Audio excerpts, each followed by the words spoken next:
Lord Baelish, Votre Majesté. croyez-vous que je puisse vous demander un service? Bien entendu, Votre Majesté. La plus jeune fille de Ned Stark, Arya, nous n'arrivons pas à la localiser. Si elle s'est échappée de la capitale, Winterfell semble sa destination logique. Pourtant, mes amis du Nord ne signalent aucune trace de sa présence. Curieux.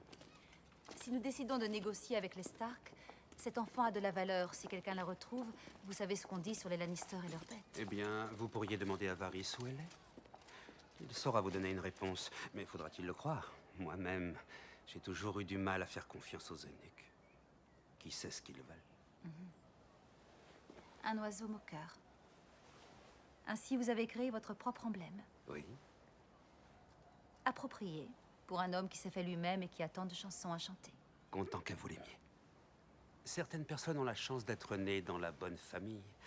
D'autres doivent trouver leur propre voie. Jadis, j'ai entendu une chanson qui parlait d'un garçon aux moyens modestes. Il entra au service d'une famille très haut placée. Il tomba amoureux de la fille aînée. Hélas, elle n'avait Dieu que pour un autre. Lorsque des filles et des garçons vivent dans la même demeure, cela peut créer des situations délicates. On m'a dit que parfois, entre frères et sœurs, il se développe même certaines affections. Et quand ces affections deviennent de notoriété publique, alors là, c'est une situation délicate. À coup sûr. En particulier dans une famille très haut placée. Les familles très haut placées oublient souvent une vérité toute simple. J'ai pu le remarquer.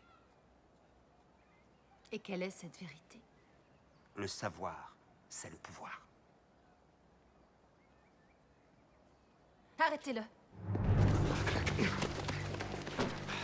Tranchez-lui la gorge. Arrêtez! Attendez. J'ai changé d'avis. Maintenant, relâchez-le.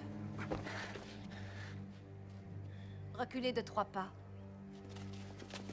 Retournez-vous. Fermez les yeux.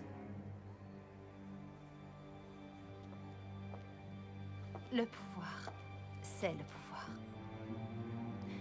Voyez si vous pouvez délaisser un moment vos pièces de monnaie et vos butins, afin de retrouver pour moi la jeune Stark. Je vous en serai infiniment reconnaissant.